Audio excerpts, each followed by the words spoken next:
Here we are, we're outside of the McGaughys building, and we've got two trucks in front of us. We've got a Chevy HD and a GMC HD. They're both on our brand new 4-inch kits. They've got a little bit different look, and we wanted to review both these trucks. So if you're a guy that likes the wider look, we can accomplish it with our 4-inch kit. And if you're a guy that wants the taller and slender look, we've also got that covered as well.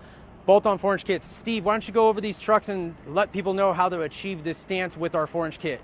So this truck here is obviously a new GMC. It's got a different look because we decided to do a little bit different wheel and tire package. So this truck has zero poke, right? Where it doesn't hang outside the wheel well. Both kits are exactly the same. They're both our brand new 4-inch kit. The cross members are 4 inches of drop. The differential's being dropped down a full 4 inches. They both come with a skid plate that protects the front differential. Both kits come with our spindle that we've engineered that doesn't widen the track width at all. It holds it to stock, right? So if you want to run your factory 20-inch or larger wheels, you can put them on either one of these. This truck, we went with an 18x9 with a 5 3/4 backspace, a 37 1250 tire, next to no trimming on any of the plastics up front that you can see, to be able to achieve this tire and wheel, and it's set at a 4-inch. In the back, it's running the 1.8-inch tall block. The kit also comes with 1/4-inch thick adjustable leaf spring shims that come with the center pins. If you'd like to raise the back of the truck up a little bit, say you want to set it at 4.5 or 5, you want to bring the back up, you have that adjustability in this kit. It comes with those parts. This truck on the other side of us, it's sitting at a little bit higher, like 4.5 inch, so we decided to put the leaf spring shims in the back to bring the back up. It all depends on what you want to achieve, but they're both the exact same kit. They just have a different tire and wheel package on them. So both trucks, same part number kit, included everything that they needed to install on this one like this and install on this one. And like you said, the only difference is the GMC is just running the block at 1.8 inches height. The Chevy is running the block 1.8 inches plus the 2 shims, which equal another 1/2 inch, because the front end is up about 4.5, almost 5 inches to clear those wider wheels. Correct. And this wider wheel look is going to need a little bit of trimming to fine tune that fitment because it's so wide. Yeah, depending on what wheel and actual size tire you're going to go with, you're going to have to do a little bit of trimming to get it to clear that big wheel. This truck right now is on a stock upper control arm. You could put our aftermarket upper control arm on it as well. If you wanted to go up any higher than 5, say you wanted to push it up to 6 inches, we would recommend that you upgrade the upper control arm at that point. Both kits, like you see, come out of the box. We include 4 brand new shocks that we manufacture in-house. They're valve specific to this application and this truck. It's not just a generic shock that we're buying because it's the right length. We actually spent hundreds of hours dedicating to valving and tuning this shock to get the maximum ride quality we can out of these kits.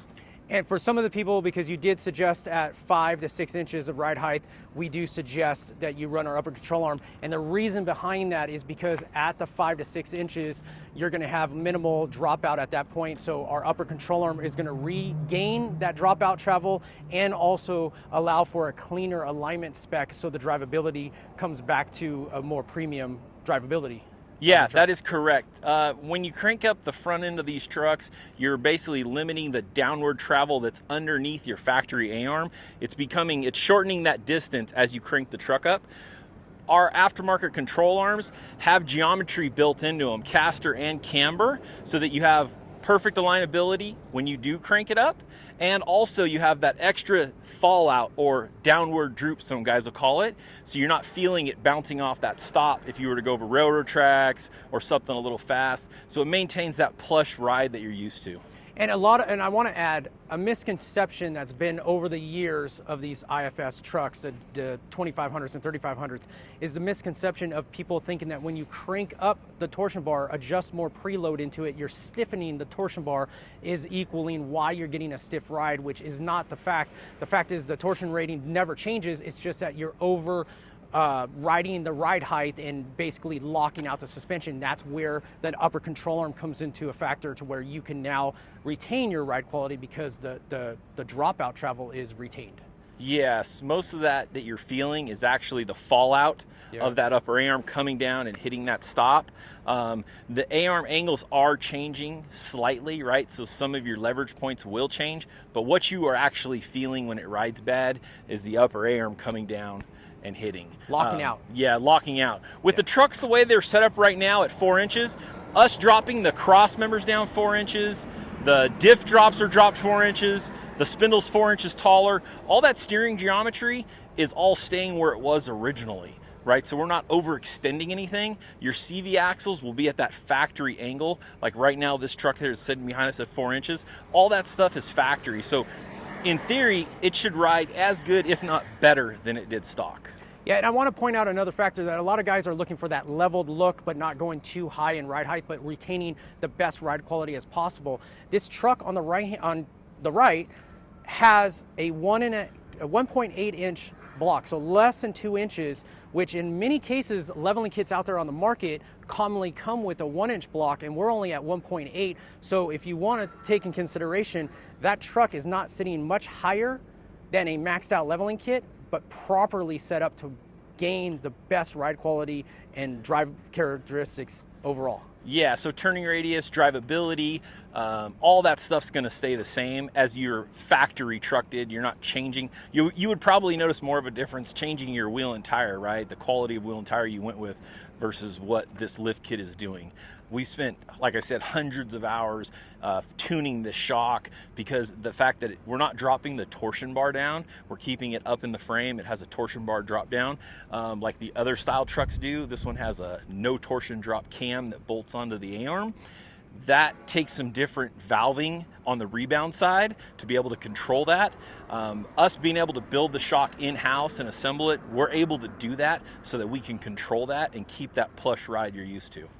And again, 4 inches, factory CV angles, factory tie rod angles, upper control arm, lower control arm angles, everything is retained at the factory ride height type characteristics, and alignment, everything will ride as plush as possible. That's why we pretty much, highly suggest 4 inch kits, because you can get a lot out of them and not jeopardize ride quality.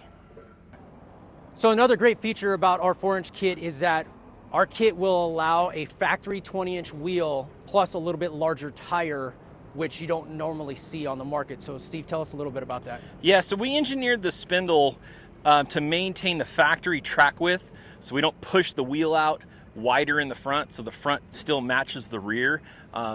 Doing that, we engineered the spindle to be able to use the factory 20 inch or larger GM wheels with your factory tire. Most of the time, the tire will come into contact with the spindle. We have about an extra inch of clearance in there. So if you decide that you wanted to run your factory 20 inch or larger wheels, but you wanted to put a little bit more aggressive tire on that, you can do that with this kit. You don't have to run a spacer or a wheel adapter. But at the same time, if you want to upgrade to like a 18x9 with a 5 3/4 or a 24x14, this kit's capable of doing that as well. But we will say a factory 18 unfortunately does not fit.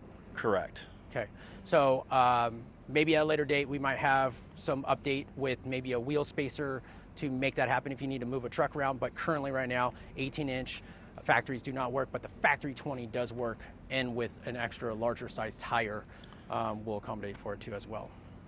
All right, so if you're interested in getting one of these kits or have any questions that we haven't already covered, feel free to reach out to our warehouse, or you can DM us on social media and ask those questions. We're more than happy to help you out with them, because this is a very user-friendly kit for guys that are looking to tow, drive around town. If you're just going for a daily driver or wanting something that can just go off-road with some ground clearance, this is going to be the kit for you.